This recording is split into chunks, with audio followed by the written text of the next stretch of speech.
Welcome to EDU World Space.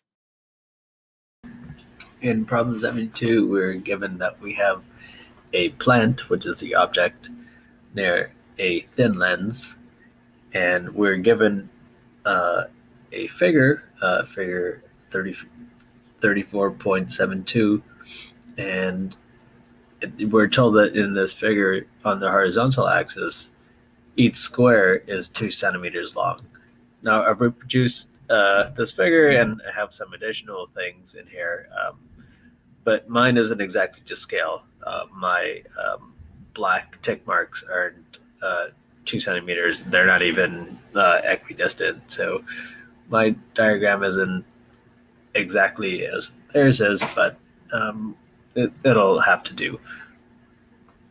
And so in part A, we have to use only the information from the diagram that they give us in the book, and we have to decide what type of lens this is, if it's a diverging or a converging lens. So you're actually given this this red line here, this red ray, and you can see it goes from the object to the lens, and it's as if the light is coming from the focal point, and then when it hits the lens, it refracts parallel to the optic axis.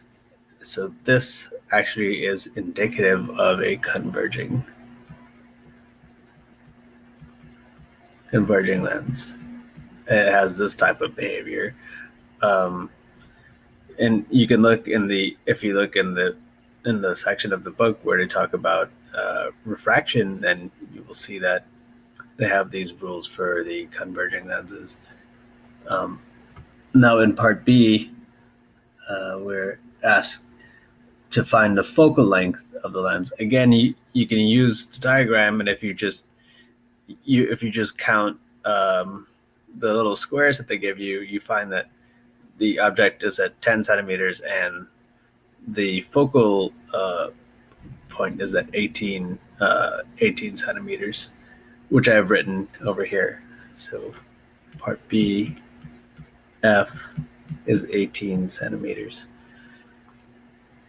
And in part C, we have to locate the image by drawing the other two principal rays. So I drew the other two principal rays in blue. So remember, the other two principal rays would be one ray that's going from the object parallel to the optic axis, and then when it refracts, it will refract towards the focal point on the other side of the lens. So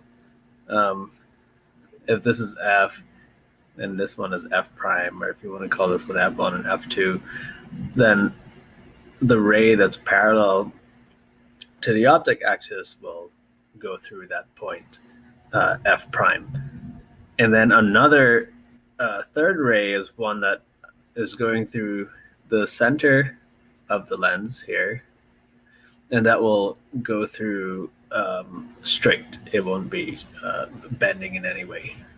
So then we have three rays, and the point in which they all intersect, that gives us the image. And that should be 22.5 centimeters, which we'll calculate. So we have done part C, which is the ray diagram.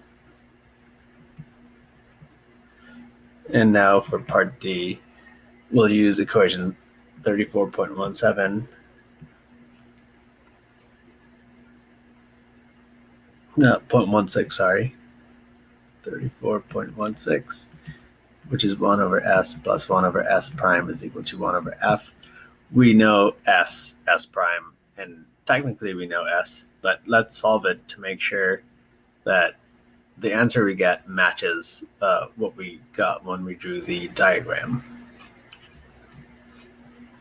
So when you draw your diagram, you should definitely do it on graphing paper so that you have equidistant squares, or use a ruler to construct your horizontal axis. So if we solve this for S prime is SF over S minus F, which we know 10 centimeters times 18 centimeters divided by, let me do this on the page. S prime is SF, S minus F, 10 centimeters, 18 centimeters, 10 minus 18. And so we get here that's minus 22.5 centimeters. So indeed, as we saw here, that the image is to the left of the object, right? And it's on the same side of the object, same side of the lens as the object. So it is indeed a virtual image, and it's negative. And if you drew your diagram right, you should count that it is at 22.5 centimeters, which is what we obtained here.